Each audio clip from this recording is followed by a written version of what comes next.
Next fourth point, other important result from BPT. देखो BPT के ये कुछ और फॉर्म है, जैसे A B upon D D A B upon D B equal to A E upon E C भी लिख सकते हैं। देखिए मेन तो ये है ना, A D upon D B equal to A E upon E C. यहाँ पर हम न्यूमरेटर डिनोमिनेटर को अलग अलग तरीके से एक्सप्रेस कर सकते हैं। जैसे हम यहाँ पर न्यूमरेटर में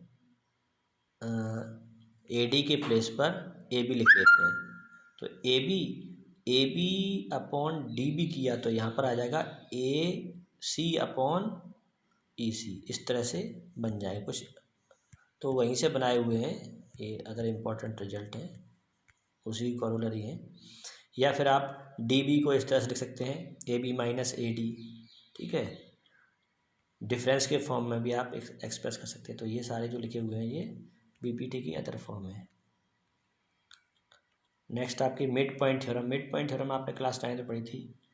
इन triangle A B C D and E are the mid points of sides A B and A C, then we write D E parallel to B C and D is half of the third side, है ना। अगर mid points को join करने वाला line segment एक तो third side के equal होता है और उसके हाफ के इक्वल होता है ना, थर्ड साइड के पैरेलल होता है और उसके हाफ के इक्वल होता है। नेक्स्ट पॉइंट है आपका sixth, A B C D is a trapezium in which A B parallel to D C and diagonals intersect each other at point O, then A O upon B O equal to C O upon D O. ये property है, इस पर based question भी है कि ये diagonal इस तरह से ट्रापेजियम को डिवाइड कर बनाए हुए हैं। तो ये ओ में इंटरसेक्टिंग पॉइंट है डायगोनल्स का, तो ए ओ और बी ओ, ए ओ और बी ओ का रेशो सी ओ और डी ओ के रेशो के इक्वल रहता है, ठीक है। आर डी शर्मा में आपको इस पर बेस्ड आपको अलग से एक एक्सरसाइज ही मिल जाएगी इसमें। फिर नेक्स्ट 7 पॉइंट डिस्कस करते हैं।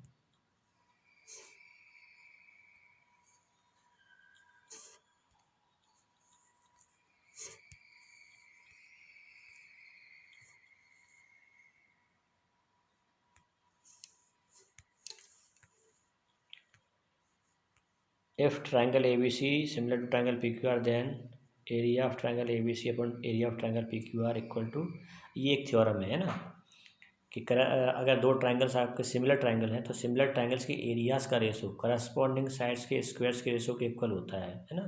A B square upon P Q square equal to B C square upon Q R square.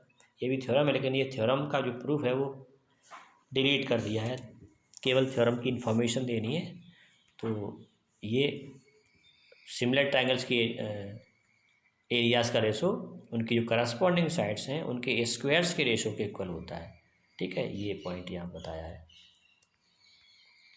Next है पाइथागोरस थ्योरम। पाइथागोरस थ्योरम से आप फैमिलियर हैं, ट्राइंगल होगा उसमें 90 डिग्री का एंगल होगा और 90 डिग्री के जस्ट सामने वाली साइड का स्क्वायर बाकी बची हुई दो साइड्स के स्क्वायर्स के सम के इक्वल होगा।